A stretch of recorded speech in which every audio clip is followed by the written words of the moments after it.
I think that's good. I think that's good. That mofo is bright for a few minutes and it'll dim down. Happy Friday, happy Friday. Oh, maybe I should have made myself more tea. I just put my stove away now, so what's never? Oh, I trimmed. Hold on, hold on, hold on. Shalanda, first things first.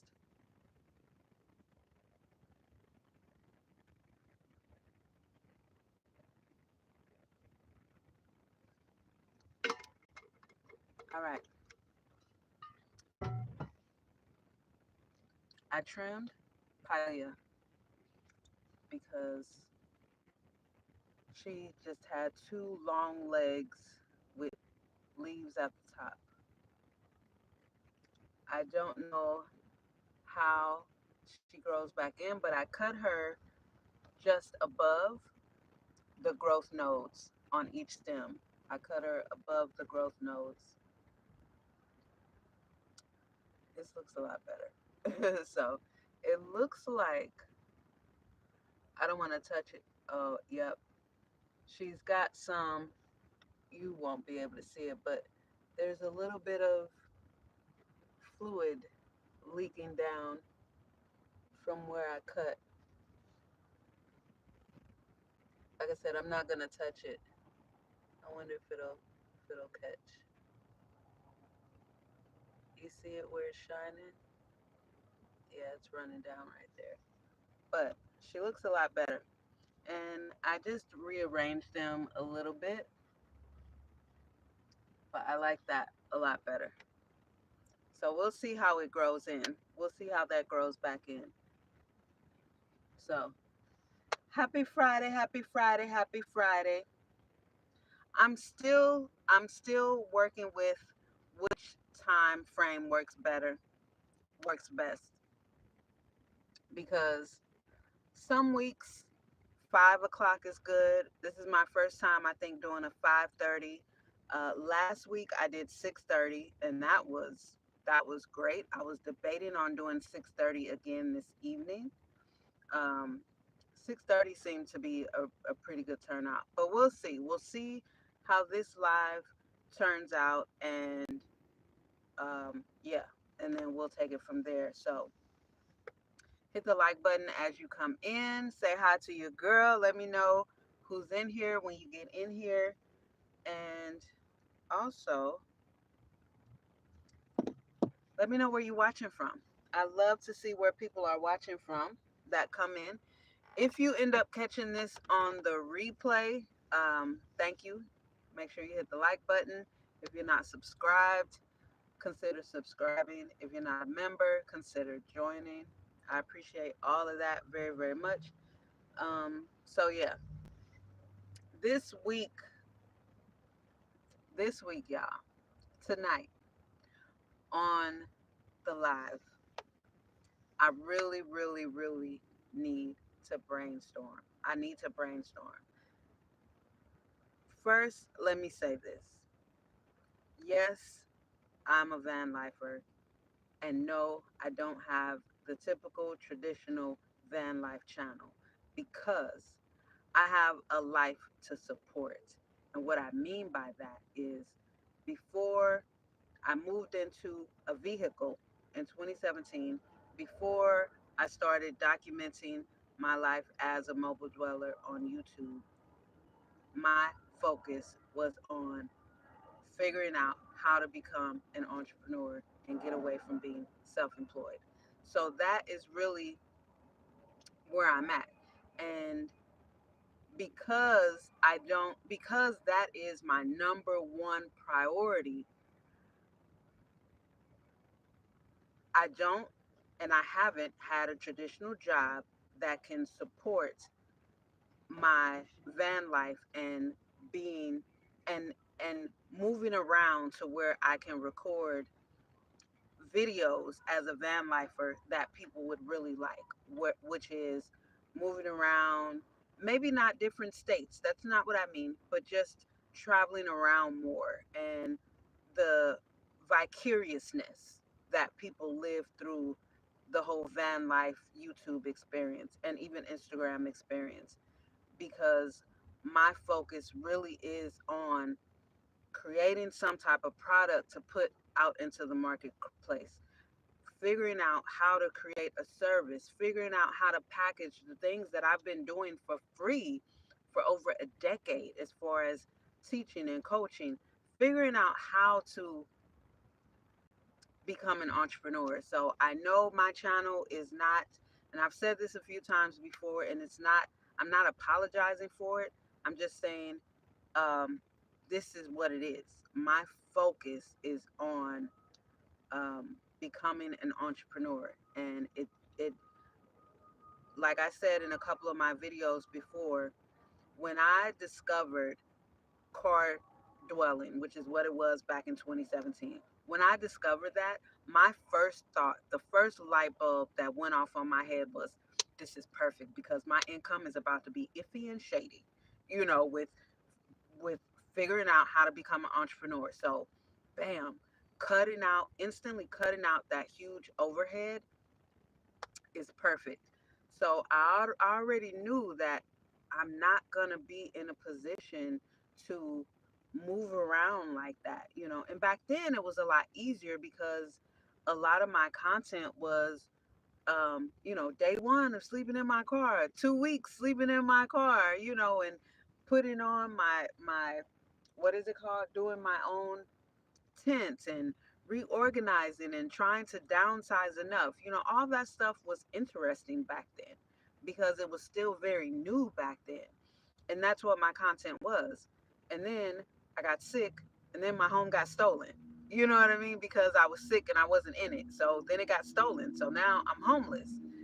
But I was a living nanny, so to speak, for someone. So I wasn't out on the streets, but I no longer had that. And then I was off my YouTube channel for a year. And then I come back and I had 1,800 subscribers. Like, where are you? What happened? And, so it just went from there. But my focus never changed from figuring out how to go from being self employed, which is easy for me, to being an entrepreneur. So that's where I'm at now. That's where I've been, and that's where I'm at now. And now I've made the conscious decision that I'm not going to take on any more clients as far as what I was doing here in Cali, being self-employed. I'm not going to do that anymore because I have to. I have to utilize the hours in my day to learn, to get better, to consume more information and execute as I learn, and that's just what it is. Execute on these ideas. And so now where I'm at, um, is creating my journals, creating books, and this is just a launch pad to something bigger. And what I love about mixing it with some of my van life is a lot of people ask me how I support myself, how I this, that, and the third, how do I make money, and things like that. And you know, I I knew at 14 I wasn't going to work for somebody for more than 2 years. I made that definitive statement at 14 years of age. So maybe I'm not a good one to ask because as someone who has been self-employed off and on since my early 20s, I have a lot within me that I know I can put into the marketplace and get paid to do, on an hourly or even by service basis, to where I can create my own job, right? But many people may not be willing or to do that, or may not feel like they have something in them that they can sell and offer, or may want to work through a third party. I don't know, but I don't do any of that. I don't work through a third party. I create my own jobs. I negotiate my own rates, and when I was taking clients, my clients paid me directly. I created my demographic that I wanted, and that was the client that I established. So yeah, that's that's it in a nutshell. And I live in a minivan. This is the third vehicle I've lived in, and I love my lifestyle. I love the way I live. I am still over the moon about my new build out. This is my first time even having a build out. And sometimes I sit and think over the last 3 years, from being in the Mercedes mansion to now being in this, I try and think about, well, you can really use YouTube, and especially now being a YouTube partner, to try and get that income, which is really what I'm doing.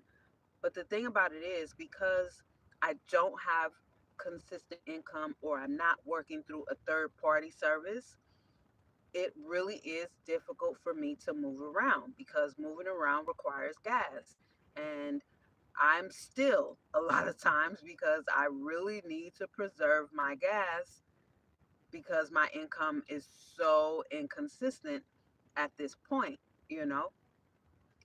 That's all fine with me. I don't have a problem with that.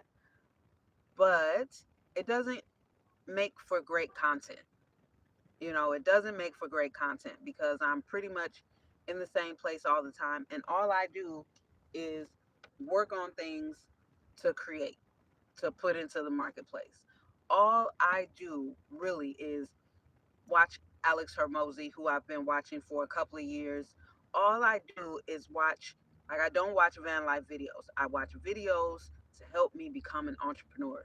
I watch videos that are going to help me figure out how to package and sell what I have to offer. That's really all I do all day long, every single day, even before I created this YouTube channel. I don't have a mentor. I've never had a mentor.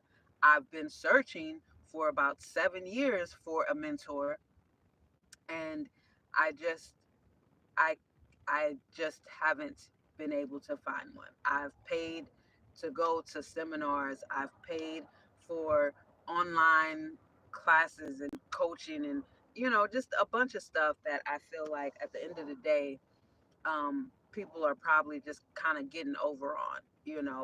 I like, when I'm watching videos, they're of people who have established actual businesses, actual, whether it's brick and mortar, actual businesses, multi-million dollar revenue and multi-million dollar profited businesses, because that's where I want to be. So, I'm not trying to create online coaching programs and things like that.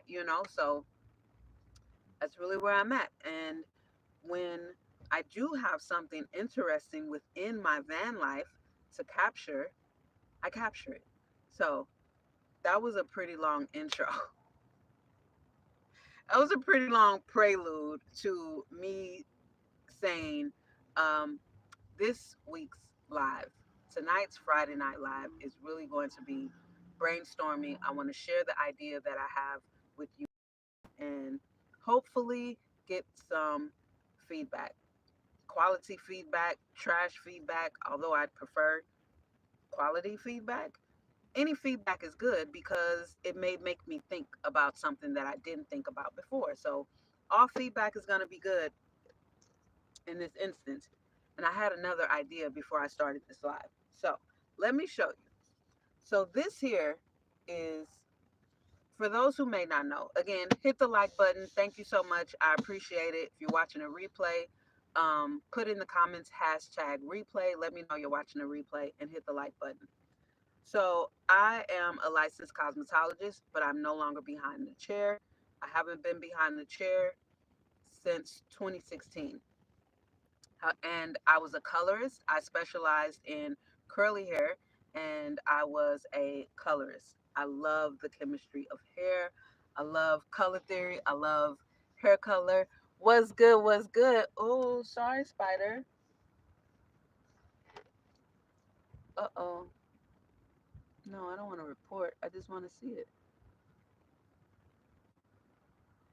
Replay. I'm still live. I'm still live. This is still real time. But welcome. Thank you so much. Um, okay, so I specialized in curly hair and I was a colorist. And so I decided to create this book right here. You see, it's pretty big, and it is the Client Color Log Journal, keeper of clients' deeply rooted secrets. I thought that was pretty clever. I like that. And then on the back, I have my signature butterfly, which I put on all of my journals. And it says, healthy hair is beautiful hair. I love that. So that's something I used to say all the time because I wasn't good, in my opinion, I wasn't good at doing um, quote unquote black hairstyles, not black hair, black girl styles. I wasn't. I don't think I was good at that because I didn't use spritz. I didn't use any of that. Um, but I believe healthy hair is beautiful hair, and I focused on healthy hair. And of the black women who I had as clients, their hair, I had their hair beautiful, lightweight, flowing in the breeze. You hear me? And I felt like that was beautiful. It didn't need to be slicked down, slicked to the side. I didn't do what are they called?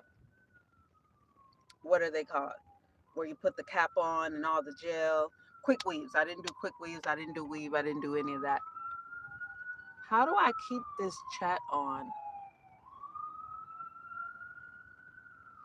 Hey, happy Friday.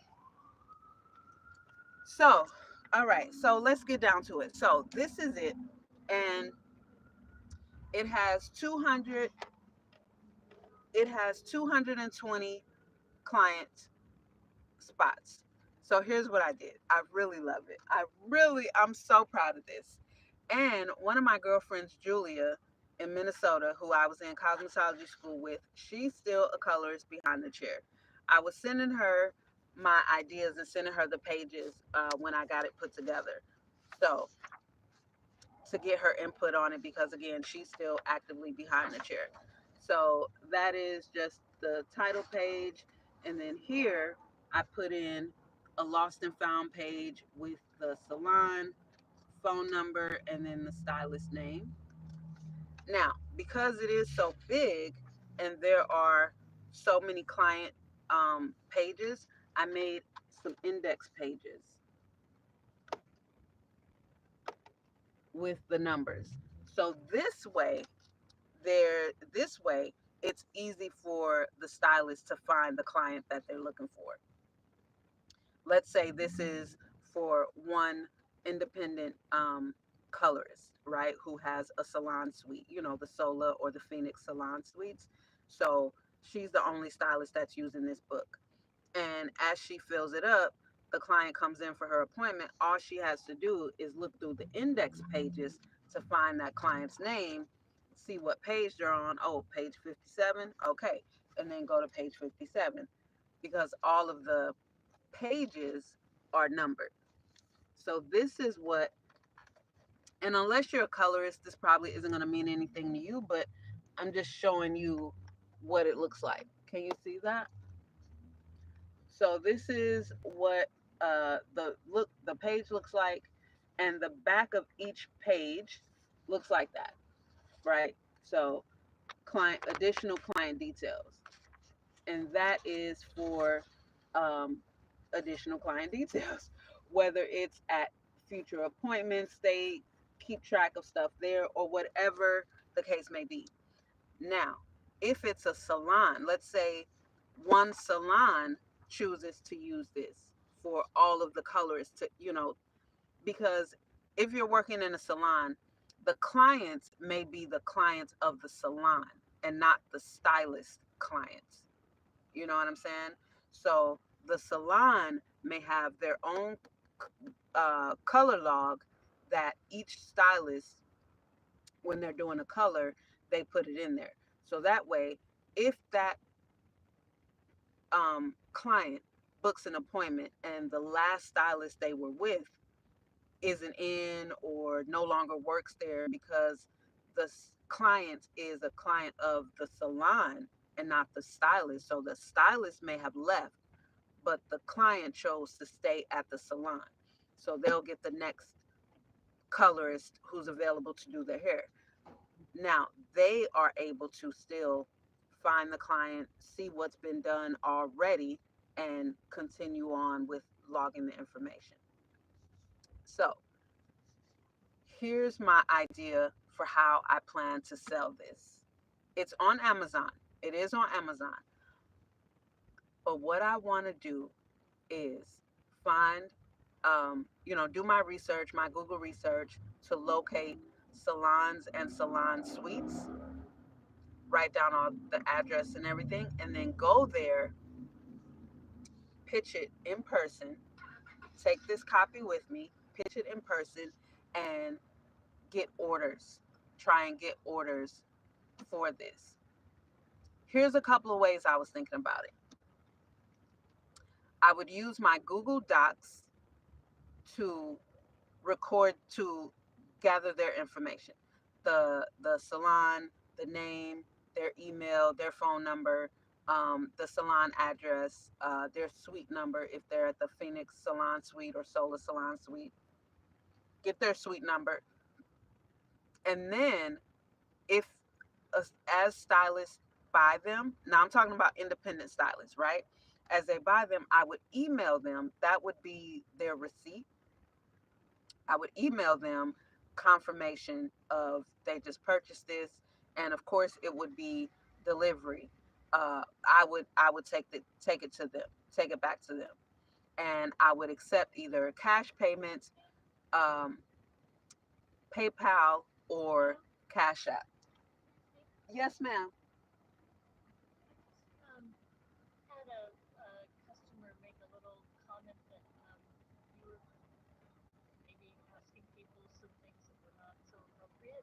No, ma'am. I'm on YouTube Live. Yeah. So I'm just no. You're not on. You're no. I'm saying you're not being seen. But I'm brainstorming with my community on sharing my ideas on how I'm going to go and market my journal that I created. Yeah, no problem. No problem. I appreciate it. Thank you.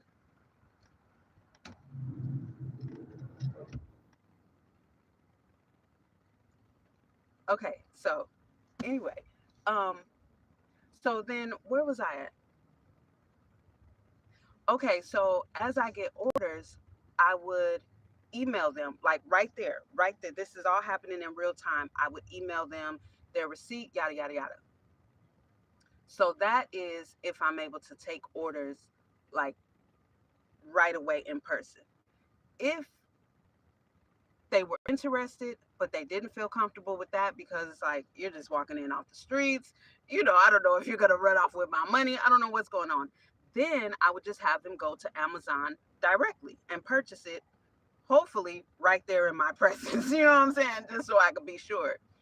Now, here's why I want to sell it the first way because it increases my profit margin.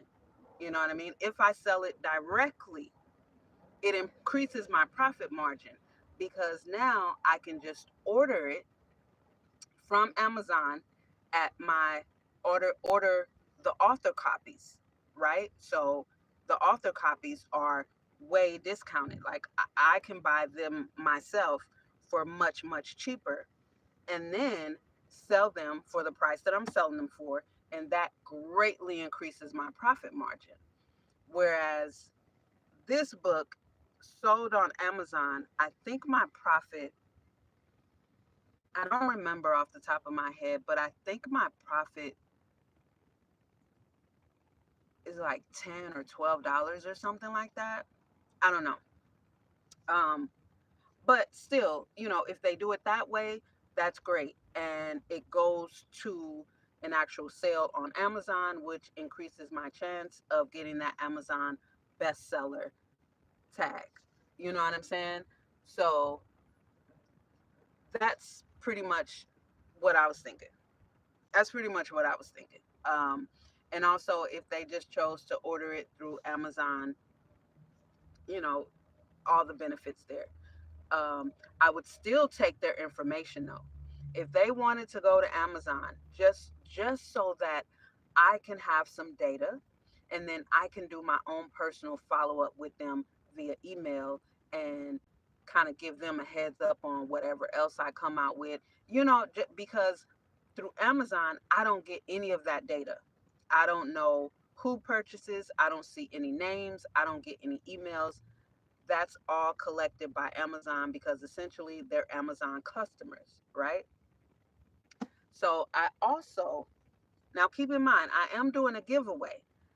However, um, what I plan on doing is, because I have the one to give away. This one is mine.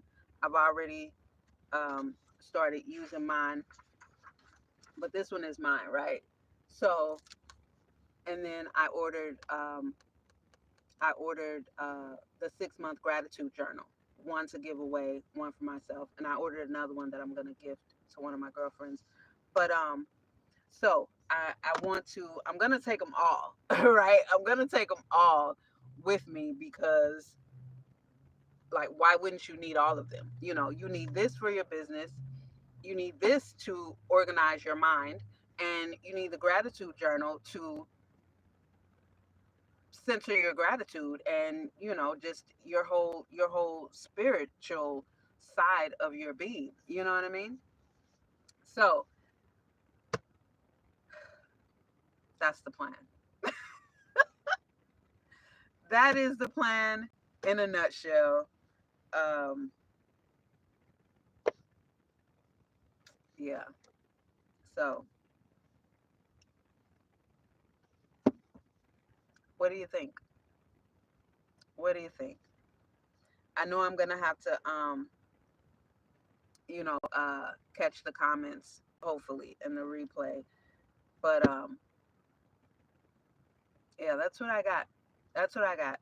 I started watching a video right before this live. I started watching. My light went out. I started watching a video on an author who, I think it was titled "Why I Like Selling Books in Person." So, um, he's talking about book signings and different things like that. So that was one idea. Here's the other idea that I have, which is a bit of a partnership with salons, as far as the big salons. Maybe it'll work with the independent, but for this idea, I'm thinking the bigger salons. And that is, if I'm able to, if a salon really likes it and wants to sell it to their clients, then I would offer 7.5% for each copy that they sell.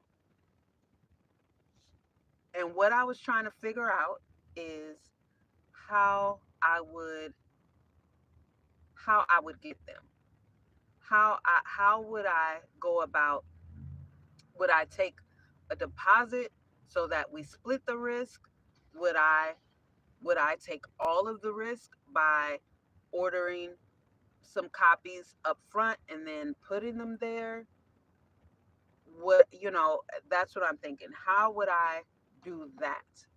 Because I definitely don't want to take all the risk by just ordering the copies and sending them to the salon, and then trusting that they're going to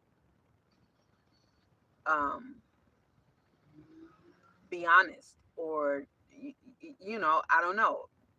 It just, I don't want to take all the risk like that, especially because I'm new. I'm just getting started with getting these out there, and I'm not lawyered up. I don't have an attorney. I don't have any protection for if a salon decides they want to rip me off, or scam me or something like that. So, how could I split the risk, or what would be the smartest way to do it?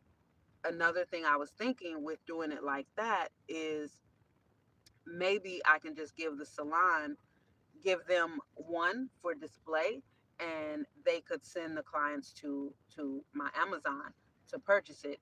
And then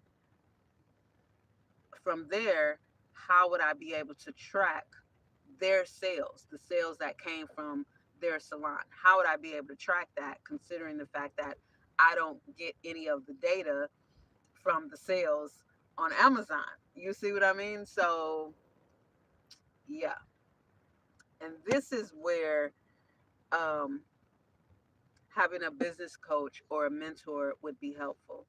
And this is also where, of the people that I've coached um, for free, of the people that I've coached in my lifetime that may not take heed to what I say up front, although I've surpassed what it is you're trying to do. Like, I don't coach anybody ahead of me. I only coach people who are getting started with doing something that I've already done and excelled at, obviously, right? Because I coach from experience, from where I've grown. And the thing about it is, everything I've done in my lifetime and have mastered, it's been all from my own experience, trial and error, doing it, figuring it out, falling on my face, getting back up, doing it again, figuring it out, and just going like that, which is very time consuming. And the thing about me personally, individually, is when I was a young teenager, I said, I want to be a great leader. So I have to learn to be a great student. And I do know that I'm a great student because I act at the speed of direction. When I hear something, when I ask for guidance, when I receive guidance, I immediately act on it. Even when I was a makeup artist, you know what I mean? I've been given advice and been um, told information and given quality criticism on my work, and I immediately implemented what was being told to me, which only made me a better makeup artist. So I know how to listen. I know how to take advice from people who are beyond the point that I'm at.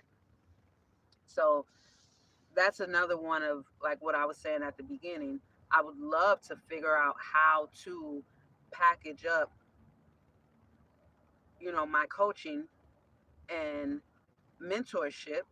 uh, but I feel like without a mentor myself who's done that, I'm just having a hard time figuring it out. When I watch different videos, I've done everything right, except I feel like I've done it with the wrong demographic, because it's like, I don't know. That's difficult to go into because it's such a sore spot for me, because that's something that is my natural calling that I've done essentially all my life. Um, so anyway, having a business coach, having someone who has sold books, or at the very least created, not at the very least, at the very most, created brick and mortar businesses or done businesses, uh, having that guidance would help greatly, because they'd be able to help me figure out how I can do this, and the payment, the receipt, just all of it. They'd be able to help me figure that out. But for now, I'm going to figure it out on my own. I'm going to figure it out, hopefully, whether people watch the replay, or maybe eventually somebody will come in here and, um, be able to brainstorm and have an idea. But I'm going to figure it out. That you can mark my words. I am going to figure it out. And yeah, it's all going to be on my channel and documented and things like that, because this is where my interest is. This is where my interest is. And like I said earlier at the prelude to this video, I just don't currently have the funds to be able to move around and give people the opportunity to live vicariously through my van life. I just don't. So um, I don't know if it sucks or not, but it is what it is. It really, it is what it is. My channel growth has slowed down a lot. But it is what it is. And I still shout out to my one YouTube member, Teddy. He's still a member. It doesn't look like he's canceled. And even from the time he became a member, it felt like he became a member strictly to support me, to help support me, the channel. And I'm so eternally grateful for that. I'm very, very grateful for that. Let's see. I love this idea. I think a question you may come across is, what's the benefits of having the book versus using a computer program to keep track of clients' info? Well, as a colorist, we don't use a book. As a colorist, we actually write down. We write down their formula. Every salon has, you physically write it down. Um, even in this century, we physically write it down because a computer is in a different part of the salon. And when you're mixing up color, it's in the back. When you're mixing up the chemicals, you're in the back. You're not even doing that in front of the stylist. You're not, I mean, in front of the client. You're not doing that at your station. You're doing that in the back. You're mixing up the color in the back. And there are no computers in the back room where you keep all the chemicals at. The computer essentially is just at the receptionist desk or at the front desk. And people, stylists that are in salon suites, they're just small suites, so the computer is their phone. And you got gloves on. You're not able to maneuver a phone when you got gloves on and you got color possibly on your gloves and color splattering. It's just, that's not what, and this is strictly for colorists. This isn't for cutters, because some stylists are strictly hair cutters. This is strictly for colorists. This isn't for every type of stylist. This is only a color log. So every salon has a color log, and they may be index cards, they may be, whatever it is. It may be in a Rolodex, them old school Rolodex. So that's what it is. And the benefit, because I did think about that, what I like about this and how I created it is the amount of space. It may not make sense to someone who's not a colorist, right? But again, I'm just brainstorming with y'all. But the benefit is the space, the fact that each client has their own page. Because I did my research before I created this, and some of them that are on Amazon, it's very small, and there'll be maybe 2 or 3 client spots on one page. And sometimes everybody writes different. Some people write big, some people write small, some people write in very rounded, you know um, a rounded style. Everybody writes differently. From being a colorist who worked in a salon, um, even as an independent stylist, um, working in a salon where the clients were the client of the salon, and then I also had my own clients. You just I think it's very helpful to have all of this space here for the client. I don't know if it shows. And then all of this space here. Again, this page has the additional client detail on the back. So it's very helpful. And I chose not to do lines because, again, the stylist will decide on what they'll write here. And if, it's not limited. You can do it however you want. So that's the benefit. When it comes to color, hair color, that's not kept in a computer. Now, yeah, it's from all the salons I've worked in, it's not even transferred into a computer. No, their appointment is kept in a computer. Their personal information, name, email, and all like that is kept in a computer. But when it comes to the color, the brand, so on here, another thing I have is the consultation date, grade coverage, their natural hair level, the desired look that they want. And that could be like balayage, ombre, um, whatever it may be. The gray percentage, that's in here because these are things that you this is information that you need to have documented as a thorough colorist, right? So if someone comes in and they're 10% gray, 5% gray, 25% gray, 50, 75, 35% gray, you write that right in here. If you're doing a strand test, I also have down here strand test and the date of a strand test. Yes or no for if a strand test is done. If yes, the date of a strand test. And the purpose of a strand test is if a client is allergic to a certain color brand, um, you need to know these things. And if it's your first time with this client, it would behoove every stylist to do a color test to make sure they don't have an allergic reaction. So then I got the consultation date. Just I got everything in here that you need for a thorough consultation. And this big spot is for the formula. This here. And I put so much space because again, as a colorist who have worked in a salon, there's usually not a lot of space to put the formula. And every formula is going to be different. You may, the formulas, again, we're talking about chemistry here. So the formulas, it could be more than just two colors you're mixing up. You know what I mean? And then you got the toner, if they need to be toned, different things. And then I got the processing time. I got the color line right here, so that'll be the brand, um, well, the color line, you know what I mean? And then the results. So in the results, and then under results, I have notes, right? Because you got the results, you write down the results, and that'll be whatever the stylist choose to write down. Results. Okay, let's say for example, they wanted like a warm burgundy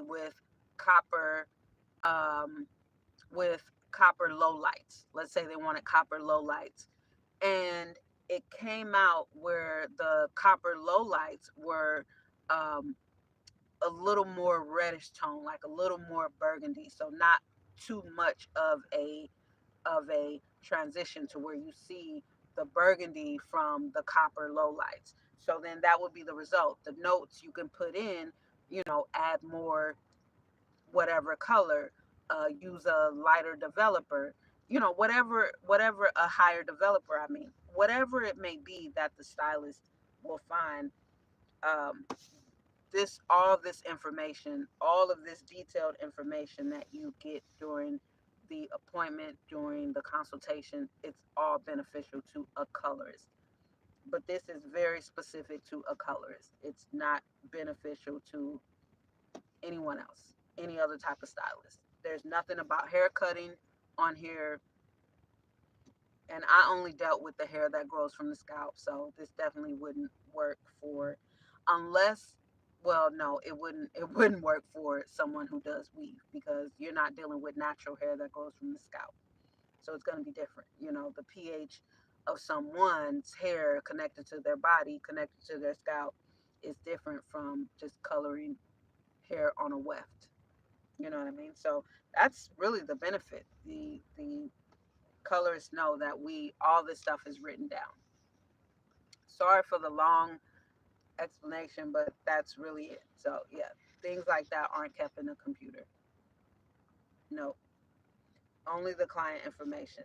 And one thing I don't have on here, and the reason I didn't put it on here, because all of that is kept in the whatever database that the stylist is using, even if it's an independent stylist in a salon suite. They, whatever database they use, Vagaro, BookMe, whatever it is, they have all their personal information, email, address, all that in there. On here, I only put the client name and phone number. That's it.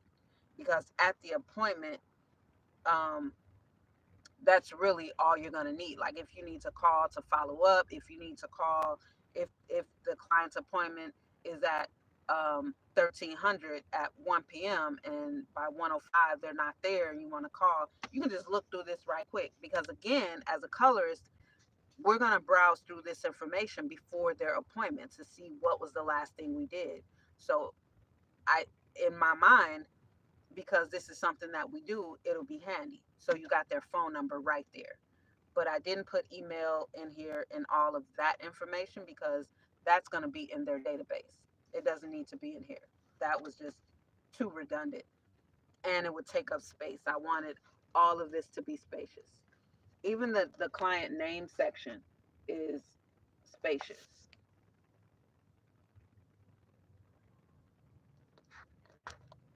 I'm trying to get it. There we go. So even the client name section, I made it so spacious because, baby, some people have really, really long names. Some people have really long names. And most of my clients were non-black. So when you're dealing with non-black people, whether it's an Italian, whether it's an Asian, whether it's a white American, you may be dealing with a long name, you know? I mean, that's just what it is. So I didn't want to take up space on redundant information that they have already in their database, which is on their phone, on their computer, things like that. So, and it's beautiful. I did it in your typical salon colors. What I mean is, not salon. What I want to say, um, um, hair industry, hair industry. Because typically, like even in cosmetology school, you have on a black apron. Everything is very sleek, black and white.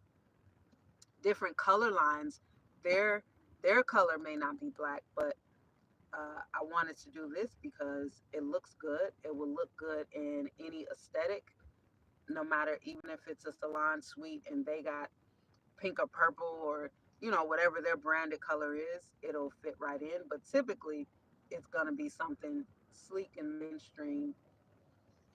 So yeah, but that's my idea.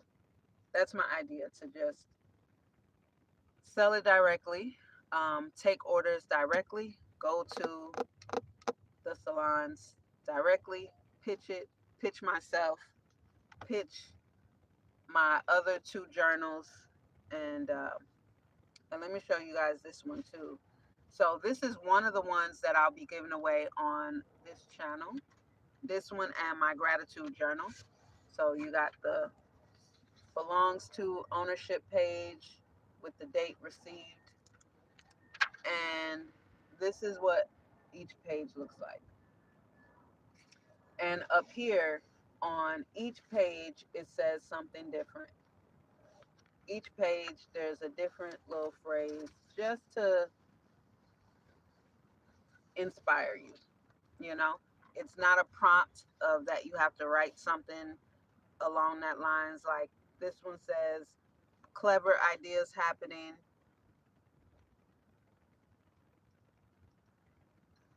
What does that say? Clear.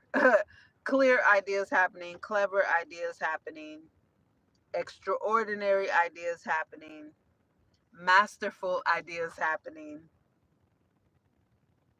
groundbreaking ideas happening, hilarious ideas happening. So just something different is on every page. There's 180 pages. Genuine ideas happening, flourishing ideas happening. So I just wrote something different on each page. And then again, my signature butterflies down there. My journal of enormous ideas. And on the back of this one, I have my slogan, there is no box, think freely, with my butterfly again. So make sure you're subscribed if you are interested in winning this one. And I'm just gonna wait until because I haven't given any information about the giveaway yet. Once I receive my copies of the 6-month gratitude journal, then I'll show you guys that, because I do have my proof, but that was at the very beginning when I first created it. So what it actually looks like now, the inside pages, and even I made it a matte cover like this one. The proof that I have is shiny, glossy, So it doesn't look like that. But and this is the size. I think this is a 5.25 by 8.5. Yeah. So when I do go, I will be taking all three of my journals and just, doing what I do. I will have my, um, probably just at the beginning, I'll have my camera on for a little bit because, I do everything myself and it won't be too convenient to, I guess I can have it on this to whereas I can just set it down. I can just set it down and then maybe just have it on me if they don't approve. But um, yeah, so I'm gonna document that, and y'all are gonna see. Just mark my words. Mark my words. I may get 150 no's. I may get 249 no's, but that first yes, that I get, it will be documented. And that's going to send me through the roof. I'm telling you. That's going to send me through the roof. That's going to be just as exciting for me as it was when I made YouTube Partner. And like I said, I do my best, guys. I do my best, seriously. And I do appreciate the feedback I got a while ago. Um, as far as somebody has said, there can be interest. You can find interest in the mundane. Um, but really, I, when I post my life, my daily life, and things like that, it's I don't know, it's not, they don't get great views, and that's okay because the reason I say that's okay because I'm still learning how to create content. Yeah, I'm gonna say that, how to create content, how to edit videos, how to just different angles and different things, just different things, right? I'm still learning different things, but the truth of the matter is, all I do every day is um, try and arm myself with more information on how to be an entrepreneur. That's really it, and I don't find many people who watch my videos or who are subscribed to my channel that have that interest in being an entrepreneur. You know what I mean? So, although it's something I talk about, it's because that's on my headline, van life, inspiration, and entrepreneurship. Entrepreneurship. Because essentially that's my life. That's Shalanda Elise in a nutshell, you know? Heavy on the inspiration and entrepreneurship. I guess heavy on all of them because I've been living this lifestyle since 2017 and I don't plan on changing it. I absolutely love, love, especially now that I'm in a van. I mean, I love the Mercedes mansion, but I absolutely love living in a vehicle. I was a nomad before I lived in a vehicle, so that's just who I am. That's why I created the name back in 2017. I want to say Creative Nomad, um, because that's who I am. I'm a nomad way before I was a mobile dweller. I'm a creative nomad way before that. So I just don't know who. Not I don't know. I from what I see on my page, that's not something people would take daily interest in me focusing on being an entrepreneur because essentially people see me living in a van and the automatic assumption is I have van life content like everyone else has van life content and I don't. I never have. I never have, even from Hotel Honda. Um, I never have. My content then, and back then, I was exploring um, getting with different groups. Like I was doing MCA. And I was really trying to hustle MCA. What I mean, I was going to small businesses, that is Motor Club of America. I was really like, I wasn't just trying to create content and fake like I was fake the lifestyle just to get people in and build money that way. No, I was really like, I think that's how I got sucked in, a young guy who just had the whole flash, and but that's how he was getting his money, just getting people in. But then I discovered this guy named Rodney who went at it from the business angle, who was in MCA. So again, me being an entrepreneur, just learning how to learning how to be learning how to get my income as an entrepreneur. That's what appealed to me. So I was going to small businesses in the Phoenix area, Mesa area.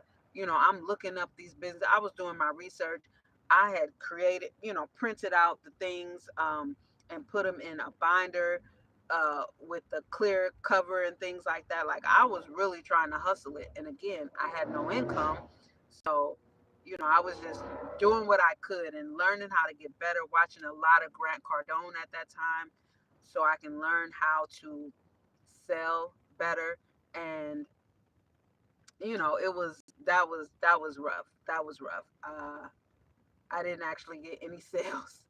I didn't get any sales, but that was okay because when I watch from even Grant Cardone, it takes a while. Like from when he decided, um, to when he made his first sale, I think he said it was like 3 years. So watching people who are already beyond where I'm trying to get, that gives me the confidence to know I'm not doing anything wrong per se. I just have to get better. That's something Alex Hermosi says. I just have to get better. I just have to put in more reps. So then from there, I discovered it was a new app. I forgot the name of it. I forgot the name of it. Anyway, it was an app to where it puts different entrepreneurs together, right? It was like a meetup type thing for businesses and entrepreneurs to find one another. So I was on there, and this young black woman found me, and she was in insurance, and the company was called Opus Financial. I won't forget it. It was called Opus Financial. And this was another situation to where, I ended up, I feel like I was recruited by the wrong person, because I'm watching other people with their new recruits actually work. But she was one of those females that focused on her looks and her body. And I'm being dead ass. So Mondays was a day that we used to go in and really, make calls. And all she did was just sat around, looked at herself, and at the last minute she would call a bunch of dudes that she knew and try and get them, and it didn't really go anywhere. But she was also fucking the head dude. And I was just like, and then one day she ended up throwing me under the bus because I still had all my hair stuff. So, I was trying to hustle up money so that I can keep gas and Hotel Honda and different things like that. So I was like, if you know anybody, who wants a blowout, or so, and this was just a blowout. Like I wasn't even offering to do any chemical services, just a freaking blowout. And I told her this because she's supposed to be my coach, right? So I'm thinking you're going to help me win. And this is just for me to keep some money in my pocket. And that didn't go anywhere. And one day I was out of gas. Like I had no gas to get from where I was to get to the office. And we were in the office, and this is the dude she was fucking. That's when she threw me under the bus. And I looked at her, and I'm like, I asked you, not for money, but because you live here. You've been here way longer than me. So so it was just, but I still was trying to grind it out. But under her leadership, I wasn't getting anywhere, nowhere, because we weren't doing anything. Like we literally weren't doing anything. But I'm watching other people and watching the people under their leadership actually start coming up because they were doing something. So I went from there and I had a conversation with one of my homeboys. I don't know if anybody on here would know the group, the R&B group Next, but RL's brother, older brother, who is I think like 2 years older than me. RL is younger than us, but his older brother was my homeboy. I've known him since I was 13, and so his name is Gaetano. So I had a conversation with Gaetano, and Gaetano was like, "You're bullshitting. Like you're doing all this fuck shit, but you have so much talent. You trying to, I understand you saying you're an entrepreneur, but you trying to sell that shit. Figure out your own shit to sell." And that hit me hard. Not in a negative way. It hit me hard because I was like, "You're right. You're fucking right. You couldn't be more right if you were goddamn left. Like you're right." And so um that it didn't that ended up going sour. So then that's when I just started doing what I know to do as far as being self-employed and just creating income for myself. So I started cooking and selling West African food. First, I started going around Arizona because you got orange trees everywhere. So I started trying to make my own cleaning products out of the oranges from the trees on the sidewalks and things like that. And from there, that's when I started cooking and selling West African food with my own little um, twist to it. And so that was going well. I was making deliveries, I was getting orders, it was all going great. But again, by this time, I had already maybe, a, maybe, I don't know, some months before that, I had already moved into my Honda. So I was doing this from, I call him my angel friend. I was cooking in someone else's home. So I was cooking there during the hours that he was at work. And so it's not like I had a kitchen of my own. And, he's German. And if you know, like all the flavors and the smells and the seasonings and the spices, it just got to be too much for him. Although I was done and everything was cleaned up, the kitchen was clean. If you cook, and nothing was burned or anything like that, nothing like that. But it's just his cooking was just boiling water and salt. And I'm being dead ass. Like he didn't like onions or onion powder, garlic or garlic powder, none of that shit. So just all the seasonings that I would use by the time he got home, although everything was done and clean and I was heading out to make my deliveries, it was just too much for him. So um, I had to shut that down, and it's just a series of stuff like that. But one thing about me is I don't ever stop. I don't ever quit. I don't ever give it. Like I'm always gonna find a way. But where I got to a few months ago is that self-employment takes up, so especially using my body for services, it takes up so much of my time that I won't be able to, as one person, I won't be able to build and grow. One person cannot, right? It cannot. Because with that, I was going shopping for the food in the morning. I was cooking the food. I was cleaning up. I was doing the deliveries. And it was just me. I didn't have a friend, none of that. I never am in a position to where I have even one other body to help pick up the slack or carry some weight with me. That's never been my case thus far. So um, it's it's just difficult. So now I say, all right, Shalanda, well, you got to work smarter. You have to use technology. You have to use the advantages of what you have with it being 2024, 2025. So that's where I'm at now. And where I'm starting is, well, I started with YouTube, right? To even get to where I'm a YouTube partner. Because even if it's slow and I only get a payout every other month, that's still something that I don't have to, I don't have to, um, my videos that are posted, they're monetized, and like I said, it may be slow growth, but still, even if it's just every other month, I got $150 coming every other month. That's that's beneficial to me. You know what I mean? That is goddamn beneficial to me. And so I got that. I accomplished that. And I still make videos. I still create content. It's not like I don't. I do. And I love it.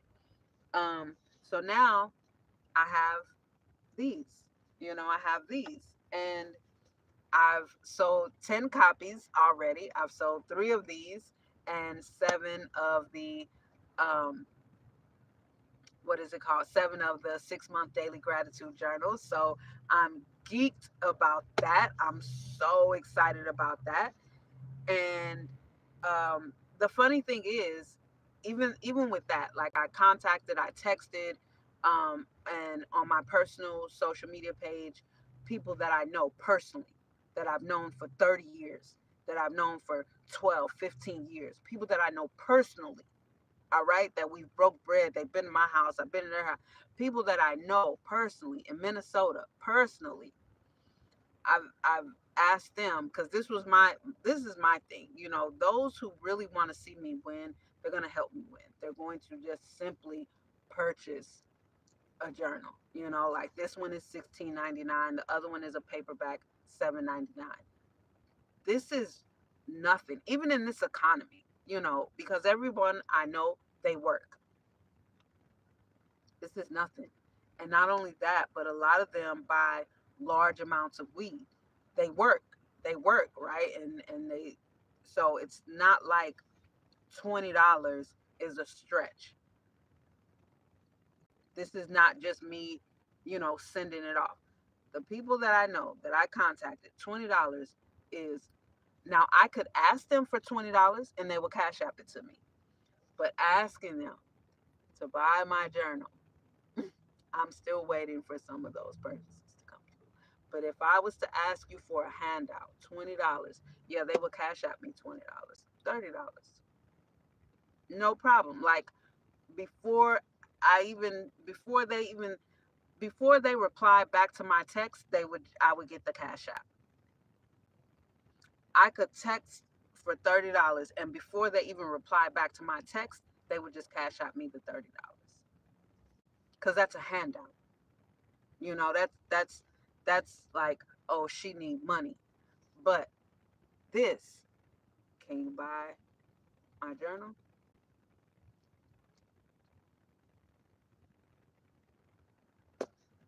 And that's just how it is. That's just how it is. So um, I'm very geeked about the 10 copies that I've sold total. Again, I've sold three of these, and one of them was one of the subscribers of the channel, Anna, who helped me get my build up together. Sorry, I didn't see these. I didn't see these comments.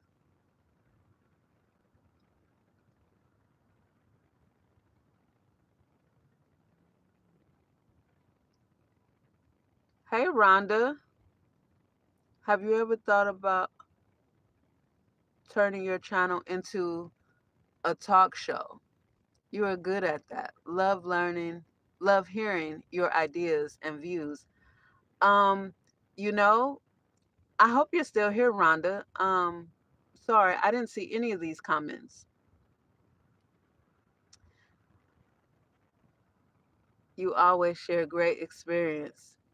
Hey, April, we would like to see that.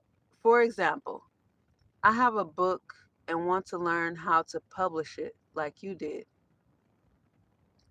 That's true. I found family and friend. Uh-huh. Okay, I'm gonna go up. Now, I do plan on having a dedicated video on how I publish this book and other things that I struggled with these books. I do have that video coming. I hope you're subscribed. Be patient. That is on the way. That was already on the pipeline, already in the pipeline. Um, because, baby, I struggled for 2 months. But I did go through Amazon KDP because just for ease. And my game plan is to get the Amazon bestseller tag, to get that, under my name, Amazon bestseller, and then um, do a different self-publishing route. But that video is coming. Um, yes, so I have thought about that. Now, as far as turning my channel into a talk show, I have thought about for a long time doing a podcast show. Yes, I have. I have thought about that. I am subscribed and get notifications when you post. So I'm looking forward to that video. That's awesome. Thank you, thank you, thank you. Yeah, because this was much, much trial and error. Much trial and error. So I learned, especially with this one, I learned, well, with the other two, but by the time I got to this one, I had learned a lot, and which is why this one looks so much better to me. It looks so much better. It's not so raw, but I love it. Hey, Rhonda, I'm glad. I'm glad because I didn't see any of those comments until I noticed that big white circle right there. And I'm like, what is that? So, yes, I have. I have.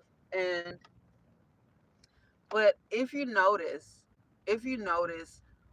a lot of my recent videos really just are on updating about my journals and the things that I'm working on producing. That's really what, because that's what I got going on.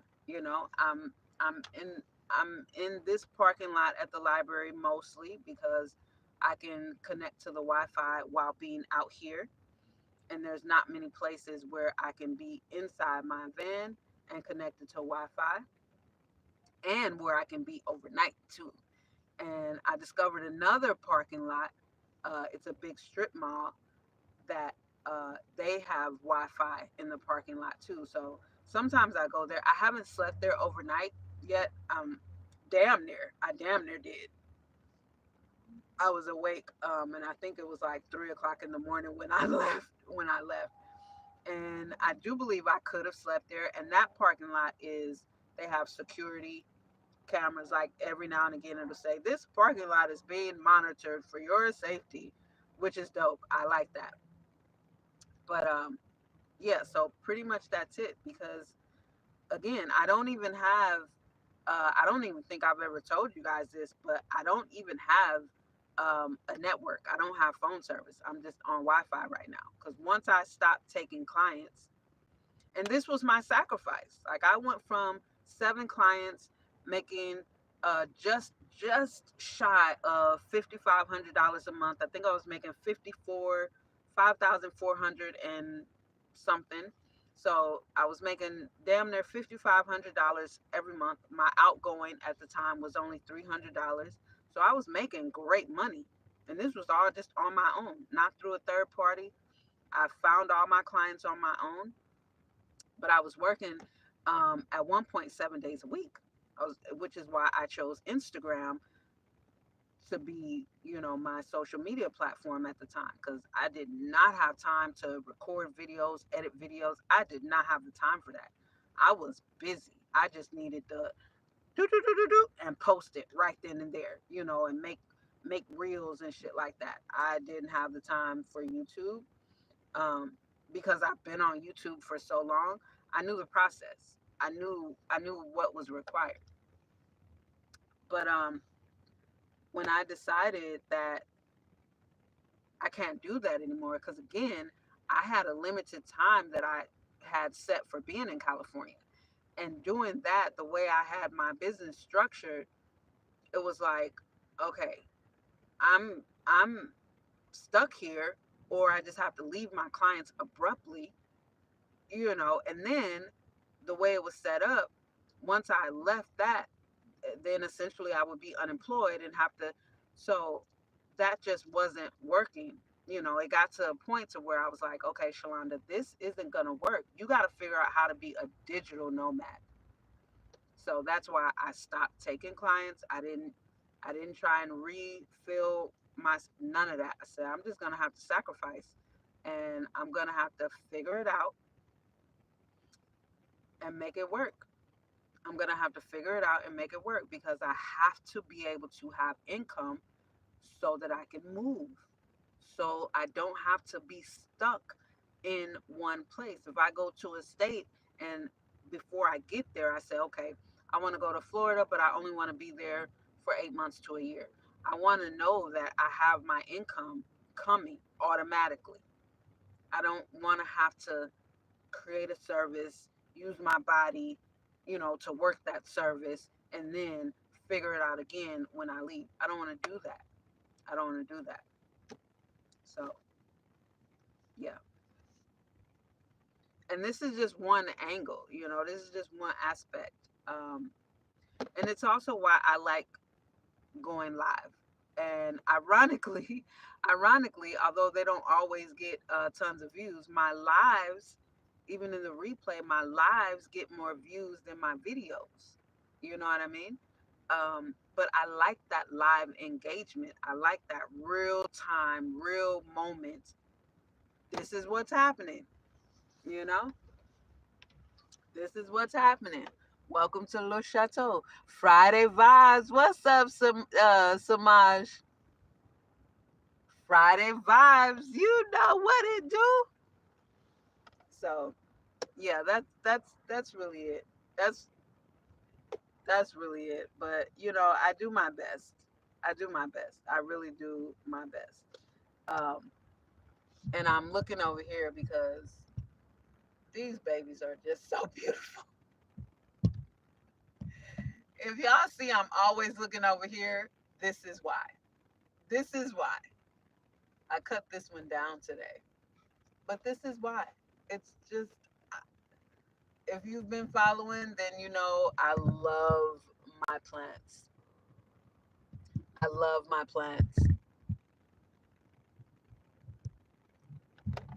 Can you see her?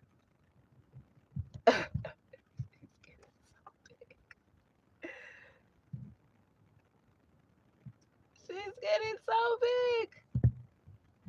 I love my plants. So that's that's what I'm over here staring at. And you see Spider. You see Spider with her cameo. But yeah, I love it. I love it. I love it. I love it. And if you haven't watched last Friday's live where I showed my new setup, you gotta check that out. You gotta check that out. It's and also, I don't know if anyone saw that video, but look at Philly. I don't know how long people have been here. Maybe yeah. But when I first got this dragon's tail, I had looked it up, and I found out that this is the leaves striate like this. And this is what I was saying, that when it's mature, the leaves will come in like this. And look at her. She's so beautiful. And they grow out like this. But isn't she beautiful? Baby, you are gorgeous. I mean, I think it looks so much, the pictures that I saw does it no justice. Like, look at the shape of that. Look at that. And then how you see how they're not like perfectly even. Oh my goodness, it's so beautiful. So beautiful. I love it so much. Dang it. Dope, dope. I know, right? I know. I love it so much. So much. And it looks like this might be another leaf right here. I don't know. It might just be the shell, but it may be another leaf. This may be another leaf right here coming in. So I'll see. It looks like another leaf. It looks like it's going to be another leaf coming in. I'm geeked about it. So, yeah, you guys, I'll tell you this. I'll tell you this.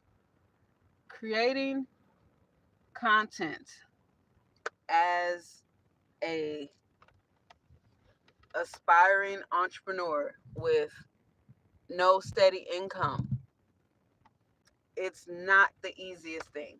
I'm going to be honest with you. So, when I'm always saying thank you guys and I appreciate the views, I appreciate the subscribes, I really, really, really mean it. I really mean it because you guys are here because you want to be. You watch the videos because you find something about the videos or me interesting. And I really, really, really appreciate it. I don't I don't recycle anyone else's content.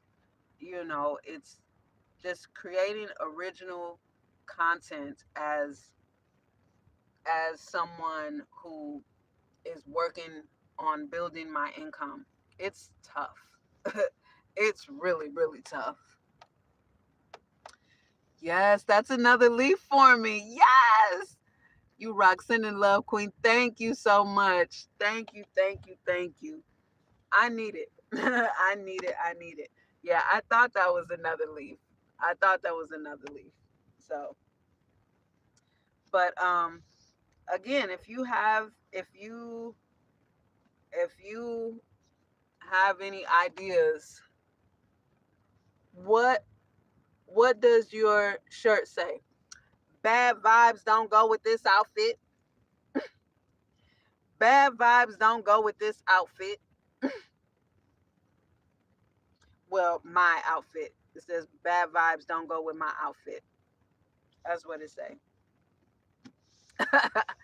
Bad vibes don't go with my outfit, baby. And that's for real. But here's one thing I can say. When I turn the camera on, when I come here, I'm always in my mood. I'm always in my silly mood. I'm always in my great mood. I always feel great. Um, and that's the energy I always want to bring. I always because that's how I feel. Like I know that everything's temporary. Everything's temporary. So I don't come here in a funk because I don't stay in a funk. You know what I mean? Even if sometimes I feel funky, I talk myself through it because I know it's just temporary and I know it's just me being frustrated with not having a mentor, not being able to find a mentor at this point, and just with not having that guidance, it just makes everything take longer. It makes everything take longer, and this is what I know. So even that, I'll talk myself out of it. I'll pep talk myself out of it immediately because I know it's just growing pains. You know what I mean? It's just growing pains. So it's nothing really to be, because I wouldn't change my life. I wouldn't trade my life. I wouldn't change it. I wouldn't just say, oh well, let me just go get a job because I need these hours. I need these hours in the day to do what I do. I cannot afford to trade even 1 hour to go and even fill out a goddamn W-2 application. I cannot afford that because that 1 hour could be something that I watched the Alex Hormozy video that sparked something. Say, that's that's it right there, and then execute or implement or something like that. So, it's tough. So again, just know that I really, really, really appreciate. I mean, when I saw that Teddy had uh, become a member, I was damn near in tears.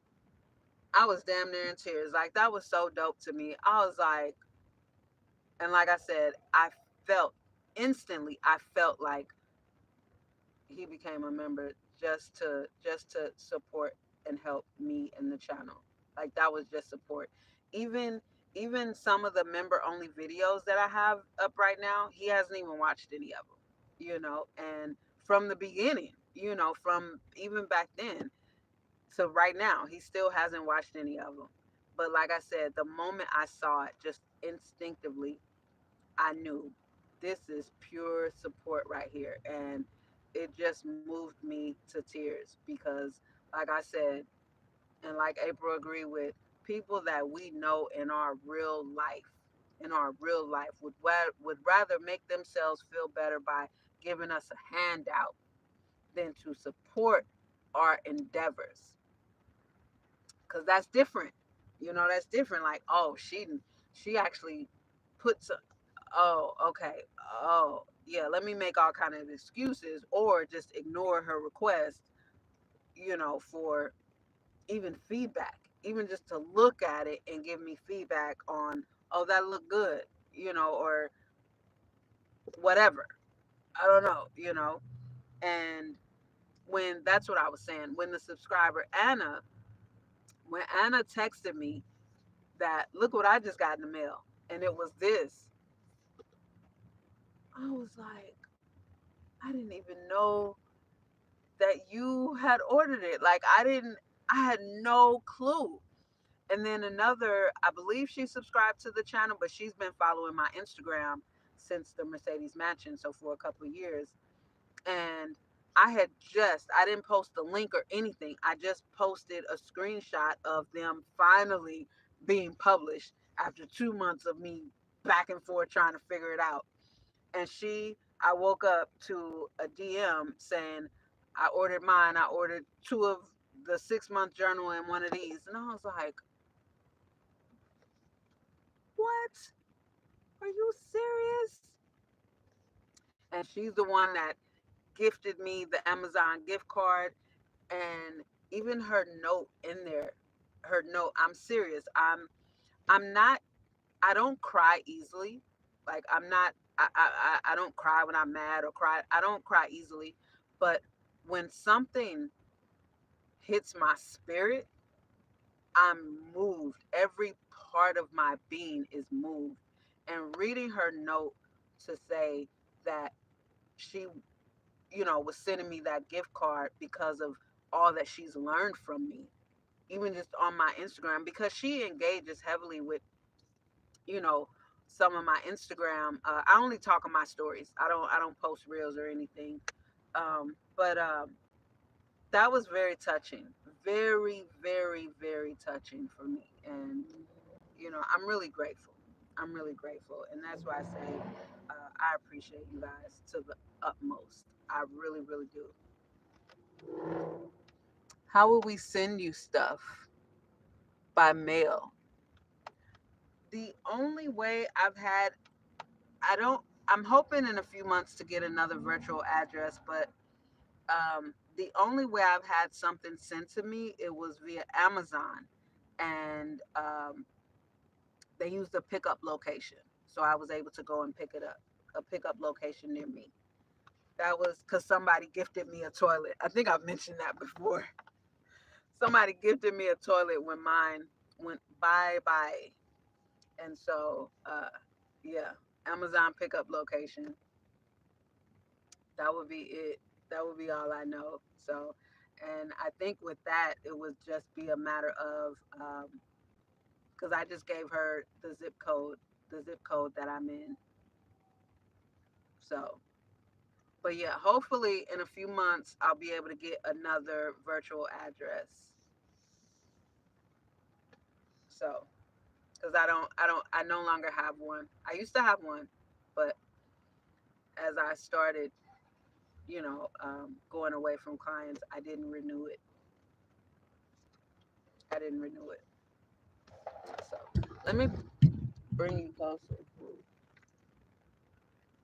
so I can read. Wait, don't go away. Do you have an Amazon wish list? I do. I just created one.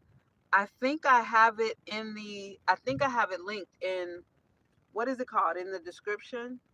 Not the description of the video, but on my home page. You know what I'm talking about? Yeah, I have it. I have it there. I have it there. Yeah, I finally listened. Um, someone someone recommended that I create an Amazon wish list, so they talked me through how to do it. They talked me through how to do it, and to get the link and put it. So I did create that. I did create. So yeah, but man, I'm just so grateful. Um, I'm just so grateful. I'm so grateful. And another thing I just wanted to share is that I'm genuinely always in a good mood. Genuinely, genuinely. I'm always in a good mood because, again, everything is temporary. Everything is temporary. And I love life. I love living. I really, really do. I love life. And I love my life. You know what I mean? I love my life. I don't feel any type of way. I love my life because I've been through so many things. And as a little girl, I decided that none of this stuff can ever change me. Like, I won't let this world have me. You cannot have me, and that's why I became my own therapist at 12 years of age, because from 9 to 12, shit was hitting the fan. And I was like, this world can't have me. God showed me who I am as a seer, as a chosen seer at 5 or 6 years old. So you cannot have me. You cannot have me, and I'm always in a good mood. My 20s was very tumultuous.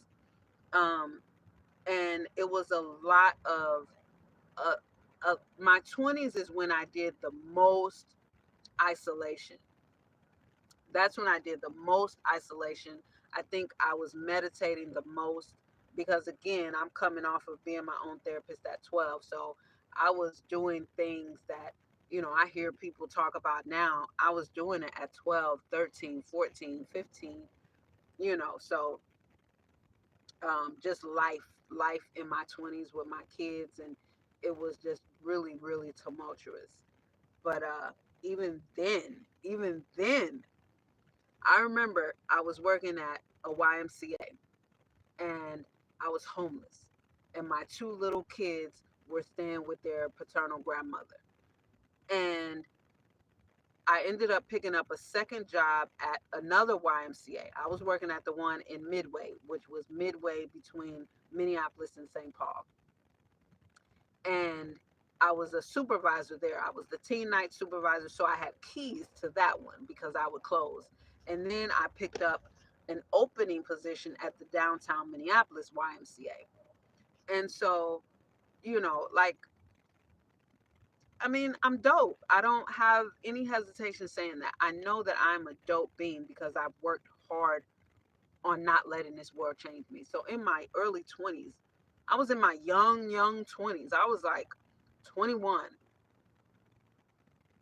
Yeah, 20, 21, and life was rough, and my mom's never really been one to help me, or, you know, she didn't like the fact that I had kids and didn't like my kids and didn't like their dad or none of that. So she didn't help me at all. I was, yeah, 19, 20, 20. I was 20, 21. I was I was that age range. 20, between 20 and 22, or from 20 to 22. I was in those age.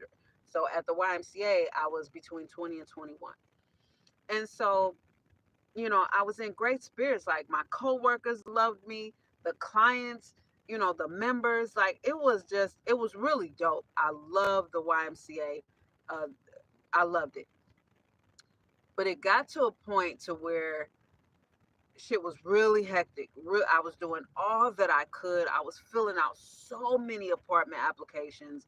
Like it was getting rough. So then after I don't know how many months, I started asking my coworkers if they knew anywhere that was renting. And I let them know that I'm homeless. I didn't let them know I was sleeping at the job. I didn't tell them that. But I had finally told them that, I didn't have anywhere to stay. I was looking for somewhere to stay. I'm filling out application, like, all the shit. And I remember one of them, no, three of them. It was, oh girl, I don't remember her name. It was two ladies and one of my male coworkers. They all were like, wow, I never would have guessed. You're always in such great spirits. You're always so joyful and jolly because I love life and I love me. Like, I fuck with me. This is just what I'm going through right now. But it had gotten so hectic of me trying to do it on my own that I had to ask for help. You know what I mean? I had to ask for help at that point because it was just getting to be a lot. I had paid so much money in application fees just to get turned down, so that's just who I am. It was tumultuous in my 20s, but still, I didn't change who I am, and people would still come to me for advice. People would still come to me for, you know, different levels of support and things like that. And I was able to give it because even at my lowest, I had learned from becoming my own therapist at 12. I had learned how to refill and replenish my own cup because of who God chose me to be. So it's not even that I'm refilling my own cup, but I 1000% rely on God, and that's it. And that's why I'm able to function. I don't know how to fuck. I don't know how, but I'm able to function because God takes care of me. Honestly, I'm being dead ass. Like, I don't have anybody just sending me money or nothing like that. I don't know how the fuck I've managed being this weirdo who refused to work a job more than 2 years, who is determined to figure it out on her own. I don't know how the fuck I've managed. I'm just being honest. I'm just being honest. And sometimes I'm up, and when I'm up, it's like I don't even know how God put it together to put all these people together to support me and be my clients, or to give me all these makeup clients or all these clients as a stylist. I don't even know. I'm just being dead ass. It just does. And when I go down, I take it all in stride, and I still rely on God because my life has shown me that I'm always taken care of. That's what I know. My life has shown me that I'm always taken care of. I don't care if I end up in a shelter, which I've been in a shelter a couple of times. I don't care. I don't know, somehow always manage because God takes care of me. And that's 1000% who I rely on. And if He's working through people and softening people's hearts to help me, I always send blessings on them. Always, always, always, always. I don't take anything for granted. Not every breath, not not my limbs that work. When I have a moving vehicle, I still will walk plenty of times to the store. And it's not, I'll have a full tank of gas. Even when I still live traditionally after I was divorced, I'll have a full tank of gas, a working vehicle, which I did, and I will walk to the store because my limbs work. I'm able to walk. So I just want to show my gratitude for having working limbs and having the health and the stamina and the endurance to be able to walk. So let me just walk to the store. It's beautiful outside. Let me just walk. Why do I need to spend the gas? Let me just walk. I'm grateful for legs that work. I'm grateful for everything. So it may sound silly, it may sound petty, it may sound however it sounds, but it's the reality for me.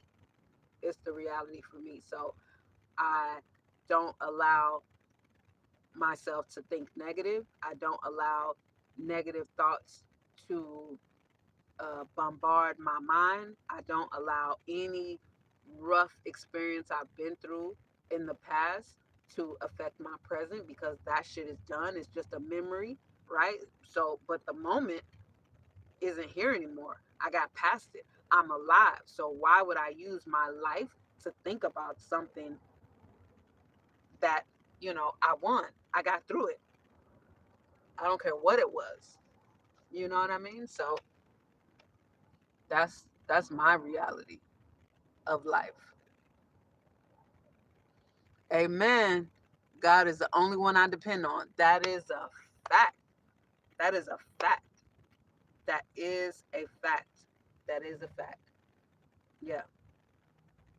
Yeah. And this is why, I mean, my mom and I, we didn't have shit, and we would buy food, cook the food, and go pick up homeless and feed them with her friend, take them back to her place, and we would feed them. You just said a mouthful. Ain't that the truth, April? And so even now, from the mansion to being in here, I will still do it. And I was doing it out of my own pocket, you know? Cook, cook, good. Ooh, we a few months ago, this was last year before I went carnivore. I made some lentils and some hot water cornbread, but I didn't make it for me. I made it and I gave it to, it was a bunch of homeless guys over there by Dollar Tree. It was two brothers that used to sleep over here. I made a couple of different dishes from them, and then sat out there and ate with them. And um, Sal and Sal and Mark, yeah, Italian guys, and they were homeless, but just cool people. And this is something I've been doing all my life, because even when my mom and I didn't have shit, it's just what we did. We still would go, because we may not have had food, or she may not have had money, but we had a place to live, and these are people that didn't even have a place to live. So it's like, we're the same. You know what I mean? We're the same. If you get cut, you're going to bleed. You know what I mean? You feel it when people look at you like you don't exist. I feel it when people look at me like I don't exist. Or I felt it as a little girl when people would look at my mom like she didn't exist. I felt her embarrassment of being on welfare. And especially coming to get me from being taken care of by her sister, who I had never experienced welfare. I had never experienced poverty. I had never experienced lack or want until she came and got me. I didn't know anything about that. I was spoiled. I had everything I wanted. I had the best of everything. We weren't on welfare. And, a lot of relatives would look at me like, you know what I mean? And look at my aunt like, because I had the best of everything. And then when my mom came and got me, it was struggle. I then learned what it was like to be raised on the struggle. I then learned what poverty was. I didn't know poverty the first 9 years of my life. I didn't know what the fuck poverty was. I knew what it was like to be spoiled rotten, to have the best of everything I ever wanted. You know, to be able to ask for. I had never heard, I can't afford it. I never heard, we don't have money for that. I never heard that until my mom came and got me. So I know, I felt I felt what she was going through. You know what I mean? And I never asked for anything. I never complained. When we were homeless, I never complained. When we didn't have anything but a deep freezer full of government cheese, butter, and bread, I never complained, because I love grilled cheese sandwiches. Because there's no other time that you're going to let me eat grilled cheese sandwiches all motherfucking day long. So who am I to complain? I fucking love this shit. You know what I'm saying? I love this shit. Because any other time, I got to eat this or eat that or eat this or eat that. All we have is bread, butter, and cheese. You mean to tell me I can eat grilled cheese sandwiches in the morning when I get home from school for motherfucking dinner? I have no complaints. You know what I mean? I never complained with my mom. I never complained about any of the struggle. I never complained. I'm not that person. I'm not that child. I know you cook West African food, but you know what? I've been trying to make fufu, but it's never like when my African friends make. You need elbow grease to make fufu. You know, but what do you make it with? I don't. I only eat meat now. I only eat meat now. Yeah, I'm a carnivore. As of the beginning of this year, I just went straight carnivore. So yeah, I don't eat. I don't eat any. I don't eat like that anymore. Yeah, but fufu, it's really elbow grease. It takes a you know. Now just fufu, not necessarily whatever stew you eat with it, because you can have fufu with ebe or not ebe, placis or okra stew or igusi stew. Yeah, yeah, it's work, baby. It's work. Get you a good thick wooden spoon, and it's work. And then you got as you know, you got the plantain fufu or the pounded yam fufu. But yeah, I don't eat any of that anymore. Just just meat, beef, lamb. Yeah, mostly that's pretty much it. Just beef, lamb, goat, the fish that are good for my blood type every now and again, but mostly just red meat. That's really all I eat. That's all I eat now. Yeah. So this next 30 days, I'm done cheating, y'all. And said this so many times, but I'm done now. I'm done now. Now I'm really done. Like I'll be 50 in October, so I'm done now. I tried goat once. I love goat. I've been eating goat for I don't even know. I love goat. Love goat meat.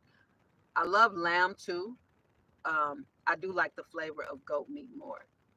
But I eat lamb more because lamb is highly beneficial for my blood type and goat is neutral for my blood type. So I really just focus heavily on the highly beneficial foods for my blood type. Well, meats, because again, I'm just carnivore now. So yeah, and I love it. I love it. My body loves it. I love it. But I used to even last year before I went carnivore, shit, I got some videos cooking. Just random stuff though. Just random stuff. But I think I was in here when I made the lentils. And lentils, y'all, are on my avoid list. Like lentils, pretty much all beans are not good for me. That's something.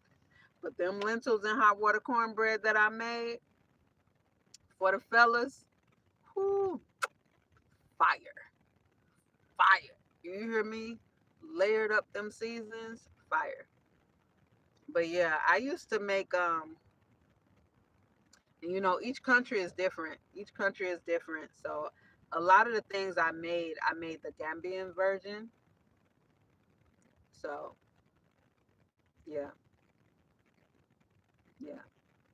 One of one of the I guess it would be considered a vegetarian dish. Yeah, I love lentils. I perfected cooking them. Yeah. Yep. I don't eat them anymore. I don't eat them anymore. It's the lectins. The lectins in the lentils and a lot of beans are not beneficial for pretty much most blood types. Yeah, so I don't eat them anymore. Yeah, they're good though. They are good though. But when I was putting together my blood type ebook, the avoid foods to avoid for the different blood types, yeah, it was very interesting to see the foods that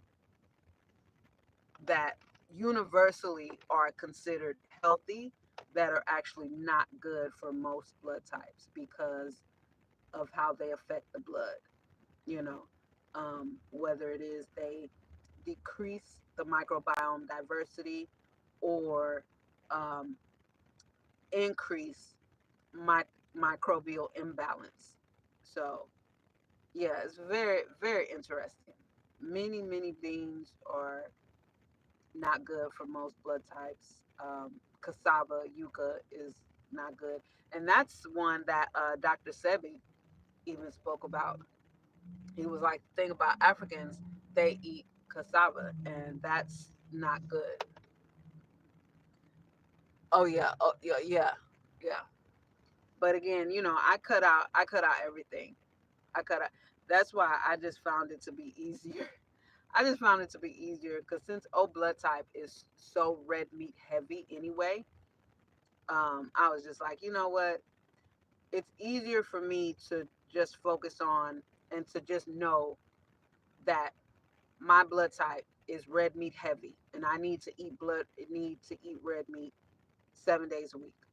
It's easier for me than trying to remember which greens and which fruits and okay, I know that only black beans and I think great northern beans are the only two beans that are on my highly beneficial list. Um, most grains and pretty much all grains are out. Lentils, mushroom, like there's so much shit that's on the avoid list. I was like, you know what? I don't have time because I crave red meat anyway. I used to wonder like what was that about? I thought it was just because I'm black. But I was like, for me it's just easier. It's just easier to just you know what I mean?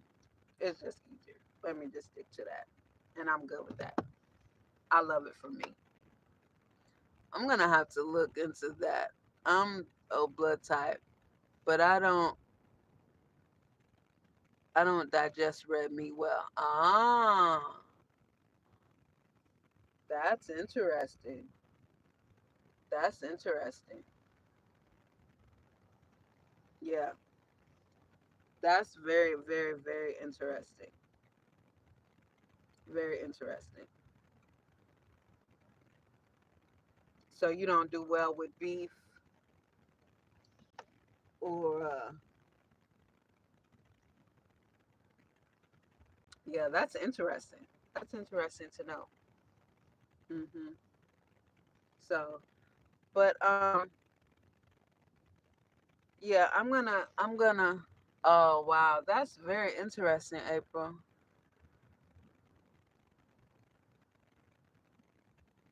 Oh really, Rhonda?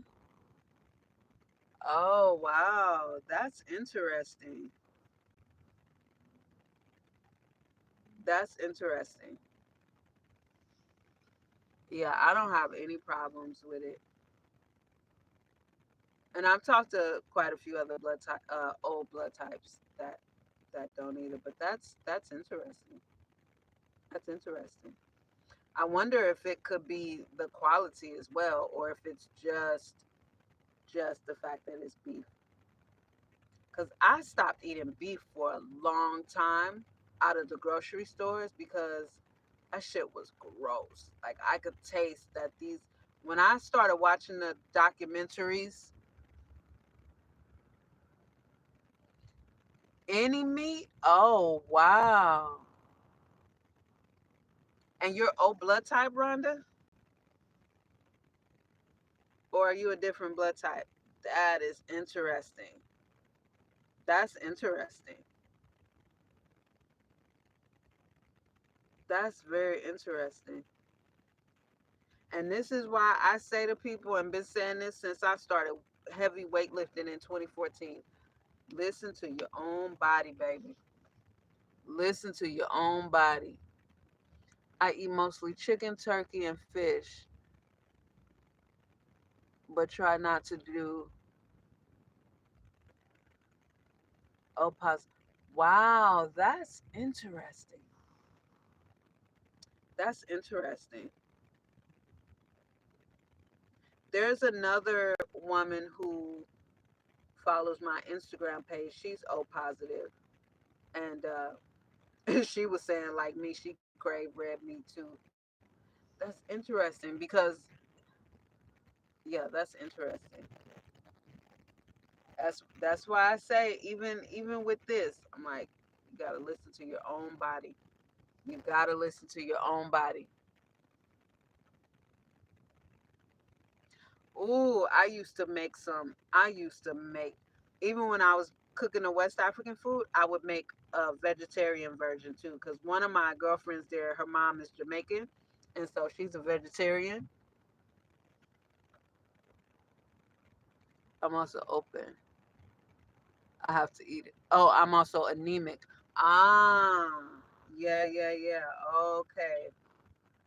I wonder if maybe the quality would make a difference. I eat liver when I do. Oh, I love me some liver. I love me some liver. I eat beef liver at least once or twice a week. For real. I love beef liver. I got to have it. Got to have it. But yeah, I got some creative fire meatless meatless meals. Ooh, telling you. I'm telling you. Cause I'm hella creative. So I will just put shit together. Like I have made some some black bean and mushroom uh no, lentil and mushroom balls. Like they weren't meatballs obviously because it was just lentils and mushrooms, but it was the shape like meatballs. I made black bean and beet burgers. Oh man, I would just make. Oh man, ooh, you know what else I made? It was one day. This was when I was still in Minnesota. I was craving some pad thai. I was craving pad thai, so I got some daikon radish. And Target used to have some really big, nice ones. So I got a daikon radish, and I got some um, carrots with the carrot top still on. Some good organic carrots. And I used my potato peeler to shave them down, like to get the shape of, um, like noodles. So I shaved them down, and I had made um, a peanut sauce. I would buy you know what? It was a co-op in Minneapolis where it had the different machines with the peanuts, the walnuts, the cashews. And this was in 2014, so I was still eating peanuts and peanut butter. And so I had some fresh ground peanut butter, and I had rice vinegar, crushed red pepper, and I made a little peanut sauce with the daikon radish and the carrot, mix it up, pour it my sauce on. Oh my God. It was so fire. It was so fire. So fire. I'm talking about even just looking at it on my plate, the beautiful colors and how vibrant it was. Oh man, it was fire. It was fire.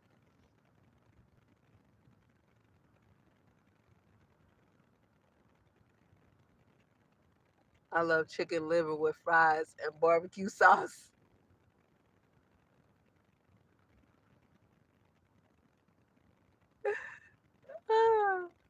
I don't think I've had chicken liver. Yeah, but I fuck with beef liver. hmm I fuck with beef liver. Beef liver with beef brisket. I like that combination. Beef liver with beef brisket, because the fatty portion of the beef brisket, it just makes the beef liver tastier. Also, beef liver with beef bacon. I like having something fatty with my beef liver. If yeah, I like having a fatty meat with my beef liver. Beef liver with with eggs, like either soft scrambled or runny. Yeah, to keep them a little more fatty. Yeah, that's good. That's good. That's good. That's good. But I'm telling you, I could make some fire vegetarian or no animal product, just completely plant based meals. Delicious. So colorful. Your eyes will be like, oh, just ready to eat the beef liver. It is good. It is good. Now, when I was married, my ex-husband used to make this. Apparently, it was something that they used to eat in the Gambia. So we would get the French bread from Sam's Club and um, warm it in the oven to get it nice and crunchy on the outside but soft on the inside. So we would do that, right? And we would have boiled eggs, with hard boiled eggs with boiled potato. You boil the potato, and then we'd make the beef liver with some onions, and we would put that on the bread. So on the bread, we would put the mayonnaise, slice up the egg. I think we would just slice the egg in half. Slice the egg in half. Slice the potatoes, in the round, and put that on there, and put the beef liver on there. That was fire. It was fire,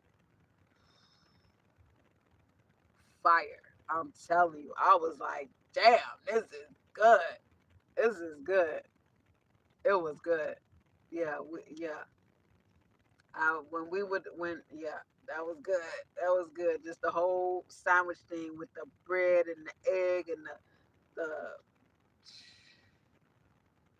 that was good. So if you eat all those things, try it like that. Try it like that. Let me know what you think. It was fire. It was fire. And especially if you make your own mayonnaise. Anna was telling me she make her own mayonnaise.